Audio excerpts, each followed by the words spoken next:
Hello students, good afternoon. সবাই কেমন আছো? আশা করি ভালো আছো সবাই। তো তোমাদের সঙ্গে আমার ইন্ট্রোডাকশন কমই হয়েছে।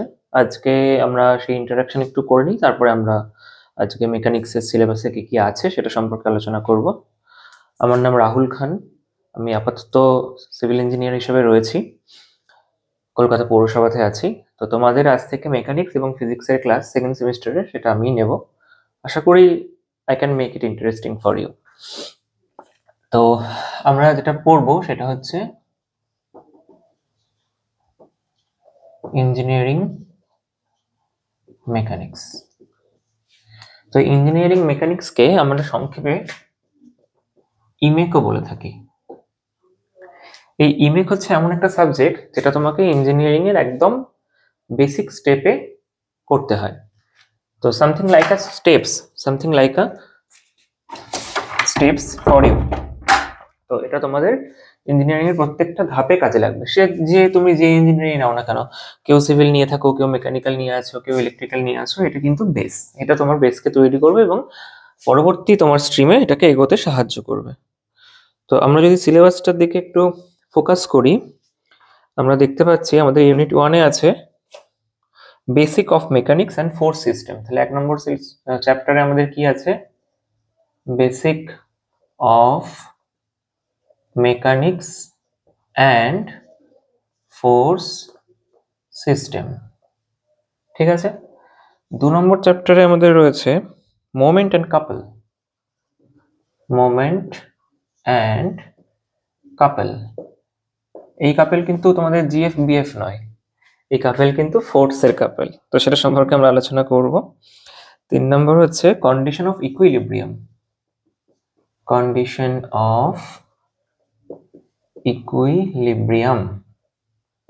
4 নম্বর আমাদের রয়েছে ফ্রিকশন। যারা এইচএস সায়েন্স আছো বা যারা মাধ্যমিকে ভালো করে পড়াশোনা করেছো, তারা ফ্রিকশন বা ঘর্ষণ, যেটাকে আমরা বাংলায় পড়ে এসেছি ঘর্ষণ, এটা সম্পর্কে পড়েছো, সেটাই আছে আমাদের। নেক্সট আমাদের 5 নম্বরে আছে centre of gravity and centroid. এই সেন্টার অফ গ্র্যাভিটিকে আমরা সংক্ষেপে সিজি লিখতে পারি, that is centre of gravity and centroid. Next 6 নম্বর আমাদের আছে সিম্পল লিফটিং মেশিন।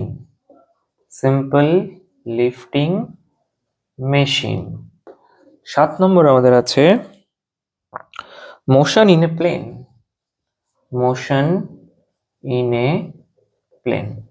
এই মোশন ইন এ প্লেন এটাও তোমরা করেছো ফিজিক্সে আগের সেমিস্টারে।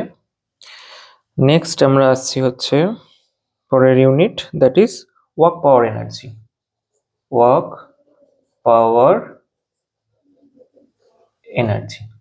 তো ওয়ার্ক পাওয়ার এনার্জি সম্পর্কেও তোমরা জানো, কার্যক্ষমতা শক্তি, ক্লাস 8-9-এও শেখানো হয়। তো এই 8টা চ্যাপ্টার আমাদের সিলেবাসের মধ্যে আছে এবং এখান থেকেই তোমাদের পুরো কভার করতে হবে। তো আমি আজকে তোমাদের যেহেতু ইন্ট্রোডাকশন ক্লাস, এটা আমি আজকে এত ডিটেলসে এগুলো সম্পর্কে বলবো না। এগুলো সম্পর্কে আমরা একটা সিস্টেমেটিক প্ল্যান বানিয়ে নেবো আজকে এবং সেই প্ল্যান অনুসারে এই চ্যাপ্টারগুলোকে আমরা কভার করব। তো এই প্রত্যেকটা চ্যাপ্টার থেকে তোমাদের এমসিকিউ এবং ব্রড কোশ্চেন, এই ব্রড কোশ্চেনের মধ্যে মেনলি এখানে তো তোমাদের এমসিকিউ থাকছে, তার সঙ্গে মেনলি থাকবে নিউমেরিক্যালস। এই নিউমেরিক্যালস কিন্তু তোমাদের সলভ করতে হবে। থিওরিতে কিছু আছে, কিছু বেসিক থিওরি তোমাদের এর সঙ্গে থাকবে, তার সঙ্গে মেনলি তোমাদের যেটা কভার করতে হবে এখান থেকে নিউমেরিক্যালস মানে অঙ্ক থাকবে। তো এই অঙ্কগুলো করার জন্য ক্যালকুলেটর কিন্তু এবার মাস্ট। এতদিন যারা ক্যালকুলেটর ব্যবহার করেছো দ্যাটস গুড, যারা ব্যবহার করোনি তাদেরকে বলছি ক্যালকুলেটর কিন্তু এবারে কিনতেই হবে। তো মেনলি ক্যাসিওর ক্যালকুলেটর তোমরা কিনতে পারো, ক্যাসিওর FX82MS। এই ক্যালকুলেটরটা একদম বেসিক ক্যালকুলেটর এবং এটা দিয়ে তোমাদের সমস্ত কাজ হয়ে যাবে।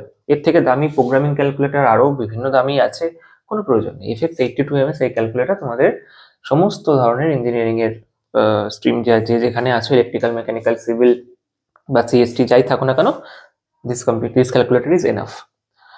তো আমরা এই ইমেক সম্পর্কে আলোচনা করবো। এখন বইয়ের কথা বলি। যে এর জন্য কি কোনো বই প্রয়োজন, কোনো বই কি আমাকে কিনতে হবে? তো তার উত্তর আমি দুটো দেবো, ইয়েস অর নো। তোমার কাছে দুটো অপশনই অ্যাভেলেবেল। তুমি যদি মনে করো যে হ্যাঁ আমি বই কিনবো, গুড। বই কিনবো না, দ্যাট ইজ অলসো গুড। তো বই যদি আমি কিনি তাহলে আমি কোন বই কিনবো? তো বই কিনলে আমার ইঞ্জিনিয়ারিং মেকানিক্সের একটা বই আছে, that is R S. Khurmi. Writer হচ্ছে R S. Khurmi. This is the standard book for engineering mechanics. তো আর.এস. খুরমির বই তোমরা কিনে নিতে পারো। তোমরা যদি মনে করো যে আর.এস. খুরমির বই লাইব্রেরি থেকে তুলে নেবে, এখন তো লাইব্রেরি থেকে পুরো সেমিস্টারের জন্যই বই পাওয়া যায়। যার যে কলেজ আছে সেই কলেজে খুব মানে প্রমিনেন্টলি বইটা তুলে নিতে পারো যদি মনে করো যে বই অ্যাভেল করবে। আর যদি কারো মনে হয় যে না আমি বই কিনবো না বা বই আমি লাইব্রেরি থেকে পাইনি, নো প্রবলেম। ক্লাসে যা হবে প্রত্যেকটা জিনিসকে নোট ডাউন করবে, প্রত্যেকটা জিনিসকে পড়বে তোমাদের, that is enough for exam.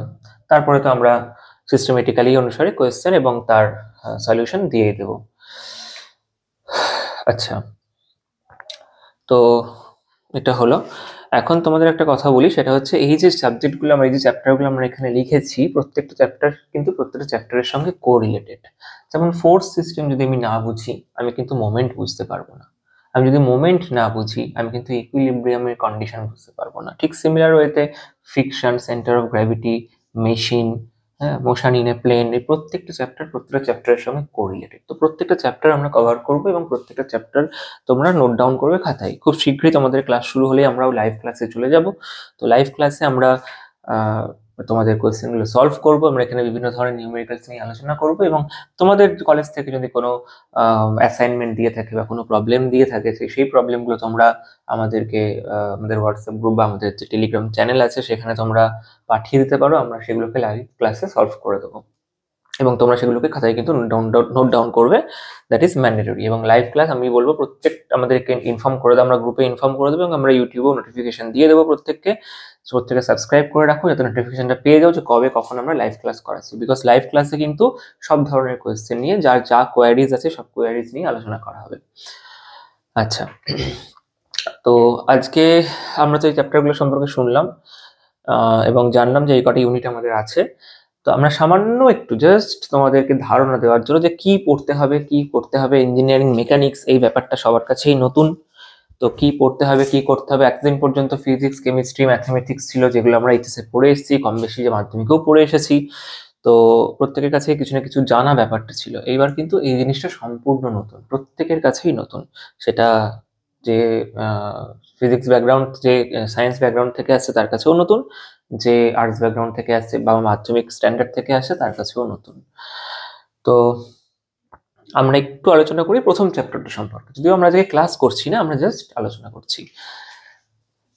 ঠান্ডার মধ্যে সবাই বাড়িতে একটু পড়াশোনা করো, দেখবে লাস্ট মোমেন্টে কিন্তু তোমাদের এত প্রেশার নিতে হবে না। তোমরা জাস্ট আমাদের ভিডিওসগুলো ফলো করবে এবং সেখান থেকে তোমাদের খাতায় নোট ডাউন করে সেগুলোকেই প্রিপেয়ার করবে আর আমাদের চ্যানেল ফলো করতে থাকো। তোমাদের সমস্ত প্রিপারেশন আমরা রেডি করে দেবো প্রত্যেকটা সাবজেক্টের।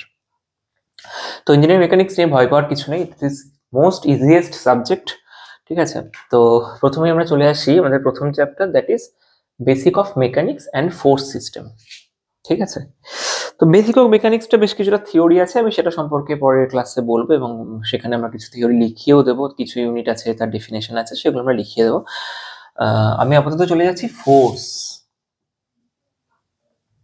ফোর্স বাংলায় একটু বলে দিই, প্রত্যেকটা জিনিসেরই আমি বাংলা লিখে দেবো, তবে সব তো বাংলায় লেখা সম্ভব নয়। তবে হ্যাঁ, এখানে একটা প্রশ্ন তোমাদের কারো কারো প্রশ্ন আসবে যে আমি কি এটা বাংলায় লিখতে পারবো, আমি কি পরীক্ষাটা বাংলায় দিতে পারবো? প্রশ্নের উত্তরটা কেউ কেউ বলবে ইয়েস, বাট আমি প্রশ্নের উত্তরটা বলবো no. The answer of your question is no. বাংলায় তুমি লিখতেই পারো। দেখো, আমি মেনলি সিভিল ব্যাকগ্রাউন্ড থেকে আছি, তো যারা সিভিল এখানে সিভিল চুজ করেছো তাদের পরবর্তীকালে পুরো আমি গাইড করবো। ইলেকট্রিক্যাল যারা আছো তাদের জন্য তোমাদের আয়ুষ্মান স্যার আছেন, বা মেকানিক্যাল যারা আছো বা সিএসটি যারা আছো তাদের রেসপেক্টিভ টিচার তোমরা এখানে পেয়ে যাবে। বাট আমি সিভিল ব্যাকগ্রাউন্ড থেকে তোমাদের একটা জাস্ট উদাহরণ দিই, যে কংক্রিট প্রত্যেকেই নাম শুনেছো, কারণ প্রত্যেকের বাড়িতেই ছাদ আছে, প্রত্যেকেরই বাড়ি আছে, সেখানে কংক্রিট ঢালাই করা হয়। সেই কংক্রিটটাকে আমরা যদি বাংলায় বলি সেটা হচ্ছে ঢালাই। তো you are going to be an engineer, okay? তো ইঞ্জিনিয়ার হয়ে তুমি যদি বাংলায় ঢালাই বলো, আমি বলছি না, আমি মাতৃভাষাকে একদমই মানে ডাউনগ্রেড করছি না, মাতৃভাষা আমাদের প্রাণের ভাষা, কিন্তু you have to be proper in English, ঠিক আছে? তো তোমাকে বাংলার পাশাপাশি ইংলিশেও প্রপার হতে হবে। তো হয়তো তোমার পোস্টিং এমন একটা জায়গাতে হলো যেখানে বাংলাটা লোকাল ল্যাঙ্গুয়েজ না, তখন সেই ক্ষেত্রে তোমাকে কমিউনিকেশন হিসেবে ইংলিশটা ব্যবহার করতে হবে। তো ইংলিশের কিন্তু আমাদের লাইফে একটা ইম্পর্টেন্স আছে। তো প্রত্যেককে আমি বলবো যে বাংলাতে লিখো না, ইংলিশে লেখো। ভুল হোক, ইংলিশ, দেখো আমরা কমিউনিকেশন ইংলিশে বিশ্বাস করি, তোমাদের কমিউনিকেশন ইংলিশ ছিল, তো কমিউনিকেশন ইংলিশ মানে এটা কিন্তু নয় যে তোমার গ্রামাটিক্যালি তোমাকে প্রপার হতেই হবে। তুমি গ্রামাটিক্যালি তোমার মিস্টেক্স হতেই পারে। হুম তুমি বিভার কোথাও মিস্টেক করে যেতেই পারো, বিভার বসাতে ভুলে যেতেই পারে, আমারও হয়। আমি ইঞ্জিনিয়ার হয়ে গেছি বলে যে আমার হয় না তাও কিন্তু না, আমারও হয়। কিন্তু তুমি আরেকজনকে বোঝাতে পারছো কিনা, that is the main factor. তুমি একটা এলএনটির ইন্টারভিউ দিচ্ছ পরবর্তীকালে, বা হয়তো একটা এসএসসির ইন্টারভিউ দিচ্ছ, সেখানে তোমাকে যখন কোয়েশ্চেন থ্রো করবে তার কিন্তু ইংলিশে কোয়েশ্চেন থ্রো করবে। তো সেক্ষেত্রে তোমাকে অ্যান্সারটা যদি তুমি ইংলিশে দিতে পারো, সেই ক্যাপাবিলিটিস কিন্তু তোমার মধ্যে তৈরি করতে হবে, এবং সেটা এই সেমিস্টার থেকেই অবভিয়াসলি। যারা ইংলিশ মিডিয়ামে আছো তারা তো ইংলিশে একটু প্রপার আছোই, কিন্তু যারা বেঙ্গলি মিডিয়ামে তাদের ভয় পাওয়ার কিছু নেই, বিকজ আমি নিজেও বেঙ্গলি মিডিয়াম থেকে, ঠিক আছে? তো এখানে কোনো সমস্যা নেই। যা ইংলিশের কোনো ওয়ার্ডে তোমাদের যদি মনে হয় যে না আমি এটা বাংলাটা জানি না বা এটা আমি বুঝতে পারছি না, আমাদের কমেন্ট বক্স আছে, আমাদের টেলিগ্রাম চ্যানেল আছে, তোমরা যেখানে খুশি কমেন্ট করবে, এবং সেখান থেকে কিন্তু আমরা তোমাদেরকে হেল্প করে দেবো। রেসপেক্টিভ যে সাবজেক্টে যে টিচার আছেন সে কিন্তু তোমাদেরকে হেল্প অবভিয়াসলি করে দেবে। তো তো তাহলে আমরা ইংলিশে করবো এবং তার বাংলাটাও জানবো। তো আমরা ফোর্স সম্পর্কে আমি আলোচনা করছি। ফোর্স মানে বল। বল কাকে বলে? বল মানে খেলার বল বা পিং পং বল বা ক্যাম্পিস বল নয়। এই বল মানে হচ্ছে, বাংলায় যদি ডেফিনেশন বলি, যে যা প্রয়োগ করে কোনো বস্তুর স্থির বা গতিশীল অবস্থার পরিবর্তন করা হয় বা পরিবর্তনের চেষ্টা করা হয়, তাকে আমরা বল বলছি। খুব স্বাভাবিক জিনিস। তুমি দাঁড়িয়ে আছো, আমি খুব সুন্দর আঁকি, ঠিক আছে, এটা মনে করো তুমি। তো তোমার সামনে একটা ছোট কাঠের বস্তু আছে, তুমি এটাতে ফোর্স অ্যাপ্লাই করে এটাকে এই জায়গা থেকে এই জায়গায় সরিয়ে দিতে পারবে। বাট তুমি দাঁড়িয়ে আছো, তোমার সামনে একটা এত বড় পাথর আছে, তুমি এটাকে কি সেম পরিমাণ ফোর্স বা যতই গায়ের জোর থাকুক না কেন, এটাকে ফোর্স অ্যাপ্লাই করে 10 মিলিমিটার বা 5 মিলিমিটার বা সামথিং হোয়াট এভার পজিশনে কি নিয়ে যেতে পারবে? পারবে না। বাট তুমি এটাকে ফোর্স অ্যাপ্লাই করে সরানোর চেষ্টা করছো, তাহলে তুমি এই বক্সটাতে ফোর্স অ্যাপ্লাই করেছিলে, এটা সরে গেল, এটাতে ফোর্স অ্যাপ্লাই করলে এটা কিন্তু সরে গেল না। বাট তুমি এটাকে ধাক্কা মেরে, এটাকে পুশ করে, এটাতে বল অ্যাপ্লাই করে এটাকে সরানোর চেষ্টা করলে, তাহলে সেই জিনিসটা, সেই মেজারটা যেটা প্রয়োগ করে, সেই জিনিসটা যেটা প্রয়োগ করে, বাই অ্যাপ্লিকেশন অফ হুইচ, যেটা প্রয়োগ করে আমরা কোনো স্থির বা গতিশীল, এবার গতিশীল কেন বলছি, কারণ ধরো একটা বল গড়িয়ে আসছে, তুমি ধরলে, ক্যাচ ধরলে বা সেটাকে থামালে, তাহলে গতিশীল বস্তুকে তুমি স্থির করতে পারো বা কোনো স্থির বস্তুকে ধাক্কা মেরে গতিশীল করতে পারো। তাহলে যেটা প্রয়োগ করে কোনো স্থির বস্তুকে আমরা গতিশীল করি বা গতিশীল বস্তুকে স্থির করি বা করার চেষ্টা করি, ঠিক আছে? সেই জিনিসটাকে আমরা বলছি বল। তাহলে এটা গেল বাংলা ডেফিনেশন যে বল কাকে বলে। এখন এটাকে যদি আমরা ইংলিশে বলি, আমরা ইংলিশটাও শিখবো যে প্রত্যেকটা জিনিসের ইংলিশ ডেফিনেশন আমরা কিভাবে তৈরি করব। তাহলে আমি কি বলেছি, যে যেটা প্রয়োগ করে আমরা কোনো স্থির বা গতিশীল বস্তুর অবস্থার পরিবর্তন করি বা পরিবর্তনের চেষ্টা করি। বইয়ে অনেক রকম ল্যাঙ্গুয়েজে লেখা থাকবে, অনেক ডিফিকাল্টিস আসবে, সেটা পড়তে গিয়ে কোনো প্রয়োজন নেই। খুব ইজি ল্যাঙ্গুয়েজে আমরা পড়বো, যেটাতে তুমি বুঝতে পারবে এবং তোমার খাতাটা যে দেখছেন সেই পরীক্ষক বুঝতে পারবেন। তাহলে আমরা কি লিখবো ফোর্সের definition? By application of which by application of which we change or try to change the rest or moving condition of a body called force. কি লিখলাম? বাই অ্যাপ্লিকেশন অফ হুইচ মানে যেটি, তাহলে অ্যাপ্লিকেশন মানে প্রয়োগ করা, তাহলে যেটি প্রয়োগ করে উই চেঞ্জ আমরা পরিবর্তন করি, অর অথবা ট্রাই টু চেঞ্জ, পরিবর্তনের চেষ্টা করি। ওই যে বললাম যে একটা ছোট বস্তু হলে তুমি সেটাকে সরিয়ে দিতে পারলে, কিন্তু একটা বড় পাথর হলে তুমি কি হতে পারবে, সেটা পারবে না। তাহলে পরিবর্তনের চেষ্টা করি, কি পরিবর্তনের চেষ্টা করি না, the rest or moving condition. Rest মানে স্থির, ঠিক আছে? আমরা যখন রেস্ট করি কি স্থির থাকি, তো রেস্ট মানে আমাদের ইঞ্জিনিয়ারিং ভাষায় রেস্ট মানে হলো স্থির। তাহলে rest or moving condition, moving মানে চলমান মানে চলছে, তো rest or moving condition of a body, body means আমাদের এই বডি নয়, কিন্তু বডি মিনস বস্তু, যে কোনো বস্তুকে আমরা ইঞ্জিনিয়ারিং এর ভাষায় বডি বলবো, ঠিক আছে? The rest or moving condition of a body called force, called force. তাহলে সেটি প্রয়োগ করে আমরা কোনো বস্তুর স্থির বা গতিশীল অবস্থার পরিবর্তন করি বা পরিবর্তনের চেষ্টা করি, দ্যাট ইজ কল্ড ফোর্স, ঠিক আছে? তাহলে this is the definition of force. তো এর একক কি হবে, ইউনিট কি হবে? তো ফোর্সের ইউনিট তোমরা পড়েছো, ফিজিক্সেও পড়েছো। তো ফোর্সের ইউনিট হচ্ছে নিউটন, জেনারেলি ফোর্সের ইউনিট হচ্ছে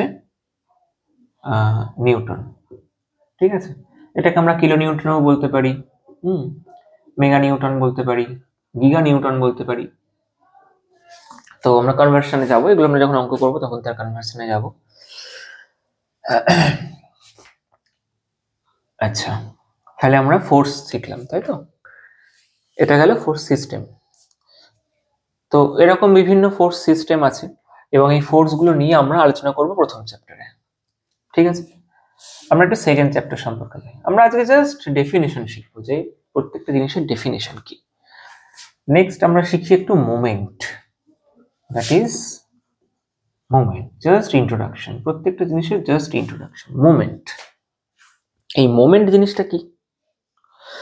দেখো, মোমেন্ট এটাকে যদি আমরা বলি ভেঙে, তাই একটা মোমেন্টের মধ্যে থাকে ফোর্স আর ডিস্টেন্স। ফোর্স, এই যে যেটা আমরা আগের চ্যাপ্টারে বললাম, প্রত্যেকটা বললাম না, প্রত্যেকটা চ্যাপ্টারের সঙ্গে ইন্টারলিঙ্ক। তাহলে আমি যদি ফোর্স চ্যাপ্টারটা না বুঝি, আমি মোমেন্ট চ্যাপ্টার বুঝবো না। তাহলে ফোর্স আর ডিস্টেন্স এই দুটোর গুণফলকে বলা হয় মোমেন্ট, ঠিক আছে? এখন কিরকম ফোর্স আর কিরকম ডিস্টেন্স, এই ব্যাপারটা সম্পর্কে একটু আলোচনা করি। দেখো,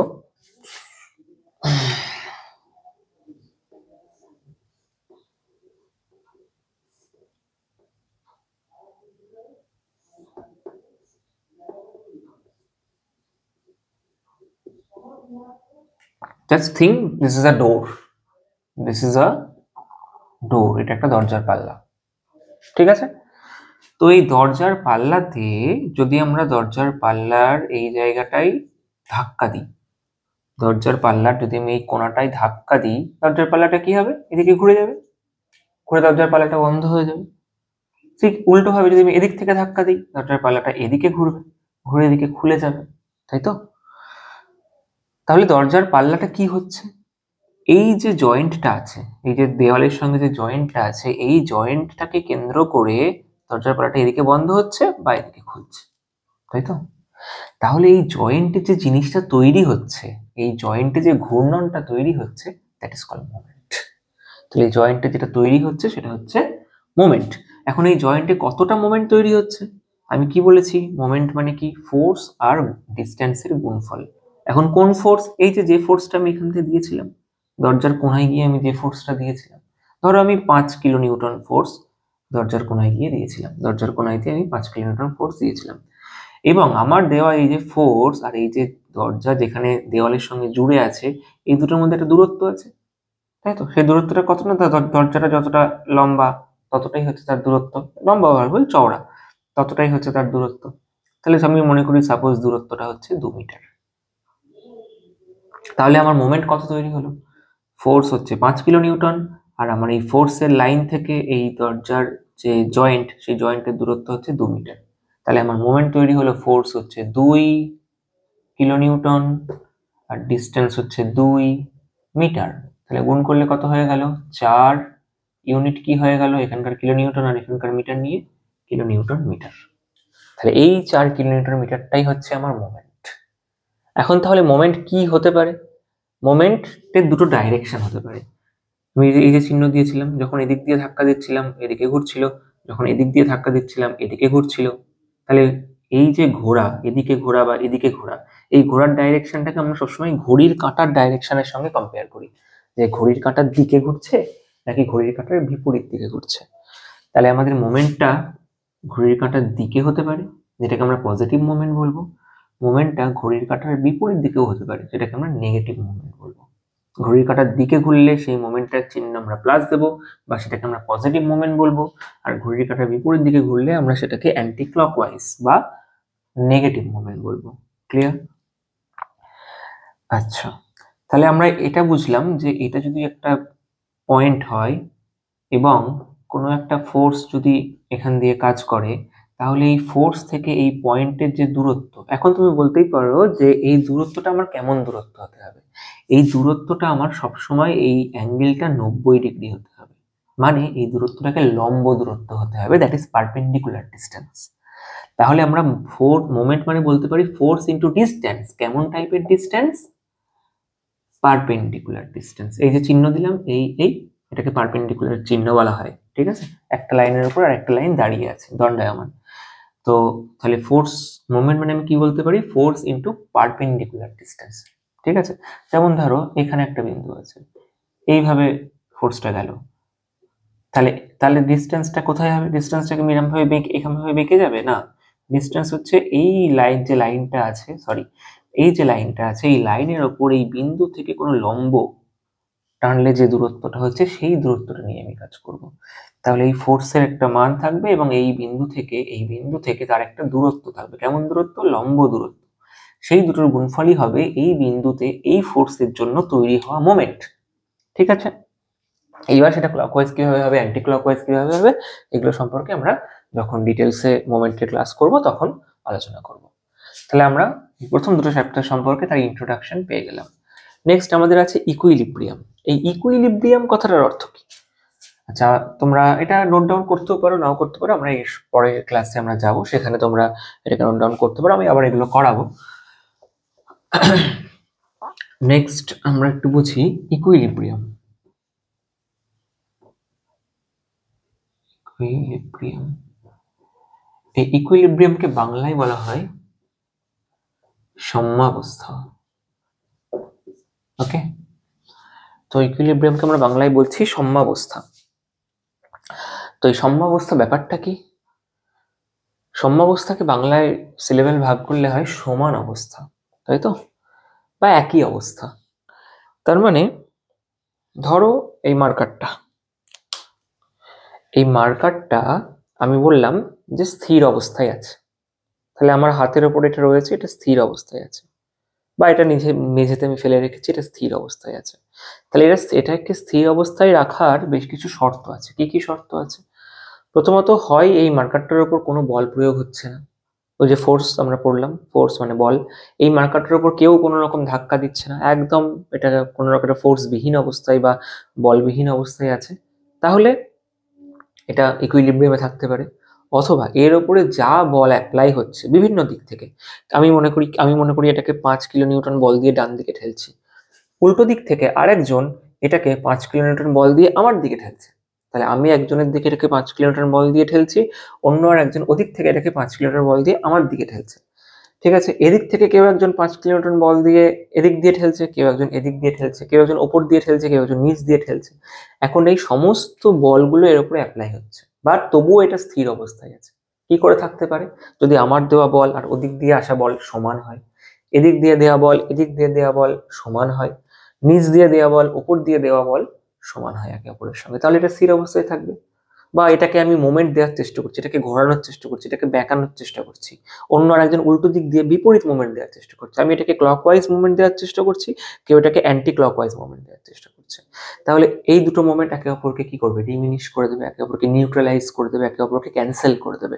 তো এই ধরনের সমস্ত রকম ফোর্স তার যোগফলগুলো যদি শূন্য হয় এর উপরে, তাহলে কি এটা ইকুইলিব্রিয়ামে থাকবে? তাহলে ইকুইলিব্রিয়ামে থাকার 3টে কন্ডিশন থাকে, যেগুলো হচ্ছে আইদার তার উপরে কোনো ফোর্স অ্যাপ্লাই করছে না, তাহলে 1 নম্বর হচ্ছে no force is applied, no force is applied, হয় কোনো ফোর্স অ্যাপ্লাই হচ্ছে না, অথবা 2 নম্বর হচ্ছে summation of horizontal force equals to 0, summation of vertical force equals to 0, summation of moment equals to 0. এই হরাইজন্টাল ফোর্স, ভার্টিক্যাল ফোর্স কিছুই না, force আমরা পড়েছি হরাইজন্টাল ডাইরেকশনে যা কাজ করে। হরাইজন্টাল ফোর্স, হরাইজন্টাল ডাইরেকশন মানে লম্ব ডাইরেকশন, আর হরাইজন্টাল ডাইরেকশন মানে দিস ইজ হরাইজন্টাল ডাইরেকশন, মানে তোমার খাতার তলের সঙ্গে প্যারালাল। আর এর সাথে 90 ডিগ্রি যেটা, সেটা vertical direction. This is horizontal direction and this is vertical direction, তাই তো? আর মোমেন্ট তো আমরা বুঝালাম। তো হরাইজন্টালি কেউ এদিক দিয়ে ফোর্স দিচ্ছে, কেউ এদিক দিয়ে ফোর্স দিচ্ছে, ভার্টিক্যালি কেউ নিচ দিয়ে দিচ্ছে, কেউ উপর দিয়ে দিচ্ছে। এ মনে করি এদিক দিয়ে 5 দিচ্ছে, এদিক দিয়ে 5 দিচ্ছে, তাহলে মাঝখানে যে বস্তুটা আছে সে তো ওখানেই থেকে যাবে, সে তো এদিকেও সরবে না, এদিকেও সরবে না। নিচ দিয়ে 10 দিচ্ছে, উপর দিয়ে কেউ একজন 10 দিচ্ছে, তাহলে সে তো এখানেই থাকবে, না উপরে উঠবে না নিচে থাকবে। তো এইরকম কন্ডিশন যদি হয় তাহলেও আমরা বস্তুটাকে বলবো ইকুইলিব্রিয়াম কন্ডিশনে আছে। এবং একটা জিনিস মাথায় রাখবে যে এই পৃথিবীতে সমস্ত ইঞ্জিনিয়ারিং দাঁড়িয়ে আছে এই কন্ডিশন তিনটের উপরে। পুরো ইঞ্জিনিয়ারিং দাঁড়িয়ে আছে, সিভিল বলো, মেকানিক্যাল বলো, ইলেকট্রিক্যাল বলো, পুরো ইঞ্জিনিয়ারিং দাঁড়িয়ে আছে এই তিনটে কন্ডিশনের উপরে। হরাইজন্টাল ফোর্সের যোগফল 0, ভার্টিক্যাল ফোর্সের যোগফল 0, মোমেন্টের যোগফল 0। তো এটা যদি না হতো তাহলে কি হতো? এই যে ব্রিজ দাঁড়িয়ে আছে, আমরা দেখি, আমরা যে বাড়িটা দাঁড়িয়ে আছে, স্পেসিফিক্যালি আমাদের ছাদ দাঁড়িয়ে আছে, আমাদের বিম দাঁড়িয়ে আছে, প্রত্যেকে তার নিজের পজিশনে স্থির অবস্থায় রয়েছে। যে আইফেল টাওয়ার দাঁড়িয়ে রয়েছে, আইফেল টাওয়ারের কোনো একটা জায়গায় যদি হরাইজন্টাল ফোর্স বেশি থাকতো তাহলে কি আইফেল টাওয়ার ওই জায়গায় দাঁড়িয়ে থাকতে পারতো? অবভিয়াসলি পারতো না। তার উপরে কনস্ট্যান্ট যদি একটা ফোর্স অ্যাপ্লাই হতো তাহলে সেটা উল্টো ডাইরেকশনে মুভ করে যাওয়ার চেষ্টা করতো সবসময়। তার উপর একটা ফোর্স অ্যাপ্লাই থাকতো, সেটা স্থির না থেকে একটা সময় ভেঙে পড়তো। তো যে কোনো বড় বড় স্ট্রাকচার, যেমন ওয়াটার ট্যাঙ্ক বলো, রেলওয়ে ব্রিজ বলো, যাই বলো না, যে কোনো স্ট্রাকচার বলো, সেটা যখন ডিজাইন হয়, ইভেন কোনো মেকানিক্যালের পার্টস যখন ডিজাইন হয়, এই যে রেল লাইন চলছে, রেল চলছে, এই রেলের প্রত্যেকটা পার্টস যখন ডিজাইন হয়, বা রেল লাইনের স্লিপারের ডিজাইন হয়, বা ট্র্যাকের ডিজাইন হয়, তখন এই প্রত্যেকটা কন্ডিশনকে কিন্তু ম্যাচ করাতে হয়, যে হরাইজন্টাল ফোর্স যাতে তার উপরে না আসে, ভার্টিক্যাল ফোর্স না আসে, মোমেন্ট না আসে। তো এই জিনিসগুলো আমরা মাথায় রেখে কিন্তু এগোবো, যে আমাদের ইকুইলিব্রিয়াম কন্ডিশন কিন্তু সব জায়গাতে যে কোনো স্ট্রাকচারের ক্ষেত্রে আমাকে অ্যাপ্লাই করতে হবে। তো this is the condition of equilibrium. আচ্ছা, ফ্রিকশন তো তোমরা প্রত্যেকেই পড়েছো, ঘর্ষণ বল। তোমরা 7, 8, 9, 10 পড়েছো ফ্রিকশন। তো ফ্রিকশন জিনিসটা কি?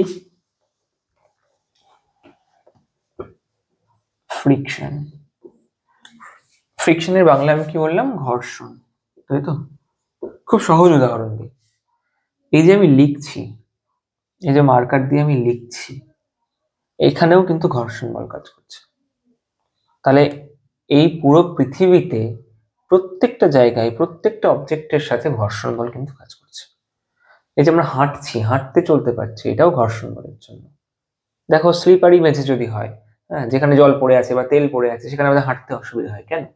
কারণ ঘর্ষণ বলটা সেখানে কম। তো যেখানে ঘর্ষণ বল বেশি সেখানে তুমি সাপোর্ট বেশি পাবে, যেখানে ঘর্ষণ বল কম সেখানে তুমি সাপোর্ট কম পাবে।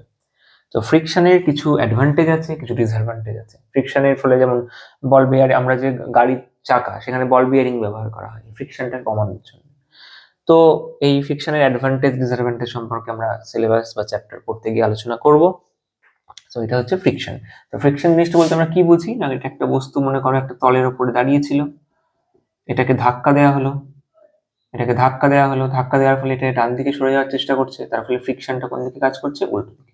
তাহলে তুমি যদি পি বল দিয়ে এটাকে, ফোর্স দিয়ে এটাকে ধাক্কা দিয়ে সরানোর চেষ্টা করো, তাহলে এই মেঝে আর এই বস্তু, এদের যে তল, মানে যেখানে মেঝের ওপর যে বস্তুটা রাখা রয়েছে, এই মেঝের তল আর এই বস্তুর তল, এই দুটো তলের মধ্যে আমি যদি এটাকে ডান দিকে ধাক্কা দিই, মানে এদিক থেকে এদিকে ধাক্কা দিই, তাহলে ঘর্ষণ বলটা এই তল বরাবর, এই দুটোর ঠিক যেখানে লেগে রয়েছে সেই তল বরাবর উল্টো দিকে কাজ করবে। তো এই তল বরাবর উল্টো দিকে যে ফোর্সটা কাজ করছে সেটাই হচ্ছে আমাদের ফ্রিকশন। এর সম্পর্কে সূত্র, এর কিছু নিউমেরিক্যালস আছে, এগুলো সম্পর্কে আমরা আলোচনা করব। নেক্সট আমরা খুব ইন্টারেস্টিং একটা চ্যাপ্টার যাব, সেটা হচ্ছে সিজি বা সেন্টার অফ গ্র্যাভিটি।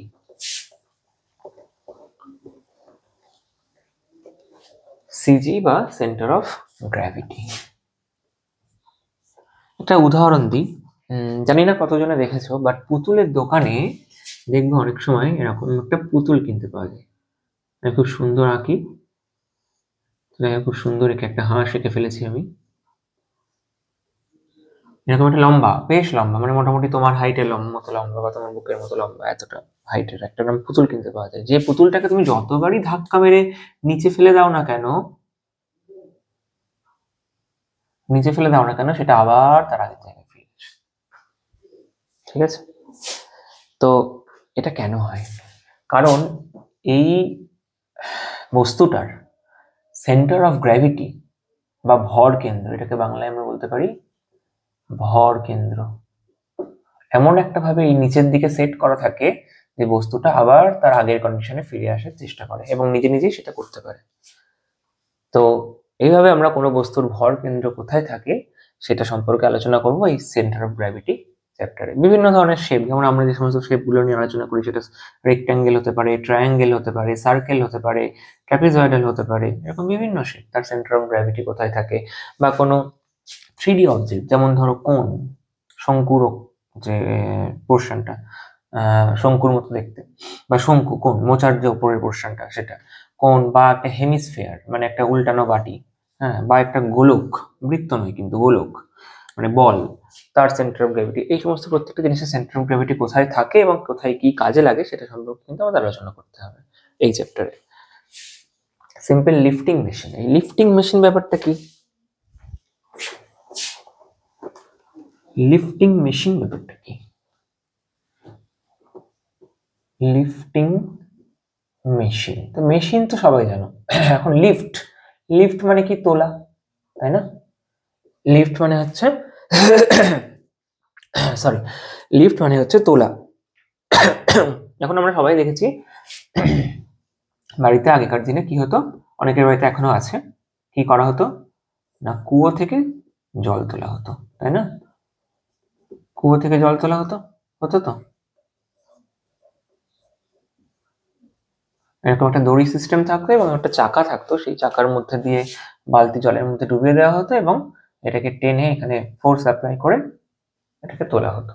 তাহলে জলটা নিচ থেকে উপরে কি তোলা হচ্ছে, লিফট করা হচ্ছে তো। তাহলে এটা একটা লিফটিং মেশিন, যেটার সাহায্যে এই কাজটা করা হতো, this is a lifting machine. যার সাহায্যে আমরা যেমন যদি কোনো জিনিসকে তুলবো বা নামাবো, লিফট করবো, বাতি কথায় লিফট করবো, তার নাম হবে লিফটিং মেশিন। তো এরকম বিভিন্ন মেশিনের ফর্মুলা, তারা কিভাবে কোথা থেকে জেনারেট হচ্ছে এবং তাদের সংক্রান্ত বেশ কিছু নিউমেরিক্যালস আমরা এই চ্যাপ্টারে করবো। নেক্সট হচ্ছে motion in a plane. Motion, motion তোমরা শিখে এসছো ফিজিক্সে আগের সেমিস্টারে। মোশন, মোশন মানে কি? বেগ। অ্যাকচুয়ালি বেগ বলা ভুল, মোশন মানে রেস্টের বিপরীত কন্ডিশন, মানে গতিশীল, গতিশীলতা বা মোশন। আমরা একটু আগে রেস্ট শব্দটা আলোচনা করেছিলাম, এই রেস্টের অপোজিট ওয়ার্ড হচ্ছে মোশন। ঠিক আছে, তার মানে কোনো বস্তু চলমান অবস্থায় আছে বা গতিশীল অবস্থায় আছে। এখন কোনো বস্তু চলমান বা গতিশীল কিভাবে থাকতে পারে? একটা বল গড়িয়ে যাচ্ছে মেঝের উপর দিয়ে, সেটাও একটা গতিশীল কন্ডিশন, তাই না? ঘড়ির কাঁটা ঘুরছে, সেটাও একটা গতিশীল কন্ডিশন। কোনো বস্তু বৃত্তাকার পথে ঘুরছে, যেমন পৃথিবী সূর্যের চারিদিকে ঘুরছে, এটাও একটা কন্ডিশন। তাহলে এগুলো সবই হচ্ছে মুভিং কন্ডিশন বা মোশন কন্ডিশন। তো এদের মোশনের কন্ডিশনের উপর ডিপেন্ড করে আমরা মোশনকে বিভিন্ন ভাগে ভাগ করবো, রেক্টিলিনিয়ার মোশন, কার্ভিলিনিয়ার মোশন। তো এই বিষয়গুলো সম্পর্কে আমরা এই চ্যাপ্টারে আলোচনা করব, মোশন বা গতিশীলতা। নেক্সট আমাদের লাস্ট যে চ্যাপ্টার সম্পর্কে আলোচনা করব সেটা হচ্ছে ওয়ার্ক, পাওয়ার, এনার্জি। তো এটা তোমরা ফিজিক্সে পড়েছো বা তোমরা ছোটবেলাতেও 7-8-এ পড়েছো, এটা সম্পর্কে নতুন করে বলার কিছু নেই। ওয়ার্ক, পাওয়ার, এনার্জি, ঠিক আছে। ওয়ার্ক মানে কার্য, পাওয়ার মানে শক্তি, আর এনার্জি মানে ক্ষমতা, এই জাতীয় কিছু একটা হবে। ওয়ার্ক, পাওয়ার, কার্যক্ষমতা, না এটা ক্ষমতা, সরি, ক্ষমতা, আর এনার্জি মানে শক্তি। ওয়ার্ক, পাওয়ার, এনার্জি, ঠিক আছে, কার্য, ক্ষমতা, শক্তি। তো ওয়ার্ক কাকে বলে, কার্য কাকে বলে? তোমরা পড়েছো ফিজিক্সে যে কাজ মানে কিছুই না, কোনো বস্তুকে এক জায়গা থেকে আর এক জায়গায় মুভ করানো হলো, ঠিক আছে? যে বল প্রয়োগ করে মুভ করানো হলো আর যতটা ডিস্টেন্স মুভ করানো হলো তাকে আমরা বলছি কার্য।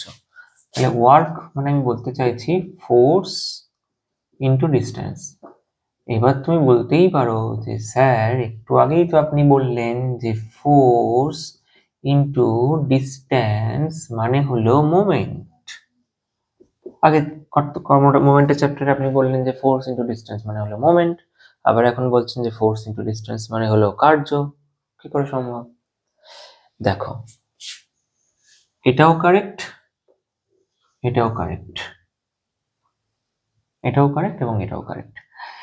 এই মোমেন্ট টার্মটা তখনই প্রযোজ্য যখন তুমি কোনো একটা বিন্দুর সাপেক্ষে বলছো যে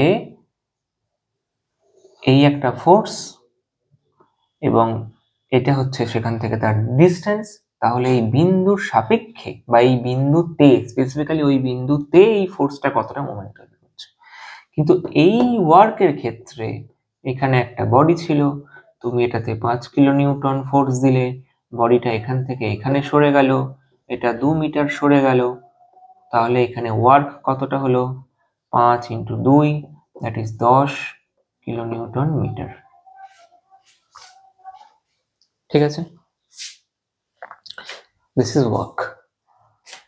এটা কিন্তু কারো সাপেক্ষে নয়, কোনো বিন্দুর সাপেক্ষে নয়, কিন্তু এটা একটা কোনো বিন্দু বা কোনো একটা অবজেক্টের সাপেক্ষে, এবং এর একটা ডাইরেকশন আছে, দ্যাট ইজ ক্লকওয়াইজ বা অ্যান্টি ক্লকওয়াইজ।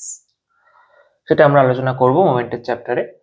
তো এটা গেলে হচ্ছে আমাদের ওয়ার্ক। এই কার্যের মানে এই কার্য করার হারকে বলা হয় ক্ষমতা, আর ক্ষমতা এর এনার্জি একই, শুধু তাদের ডেফিনেশনে একটু পার্থক্য আছে। তো সেগুলো সম্পর্কে আমরা যখন এই চ্যাপ্টারে পড়বো আলোচনা করবো।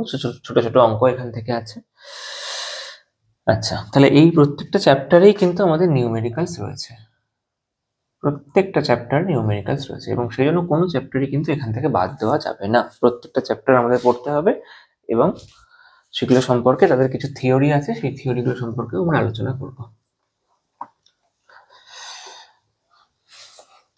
তো আজকে এই অবধিই থাকলো, আমরা ইন্ট্রোডাকশন নিলাম। নেক্সট আমাদের ক্লাস তোমাদের জানিয়ে দেওয়া হবে, গ্রুপে জানিয়ে দেওয়া হবে, বা নেক্সট ক্লাস আসলে তোমরা পেয়ে যাবে, যেহেতু সাবস্ক্রাইব করাই আছে তোমরা পেয়ে যাবে। ভিডিওটা শেয়ার করো এবং জাস্ট কিপ স্টাডিং। বাই।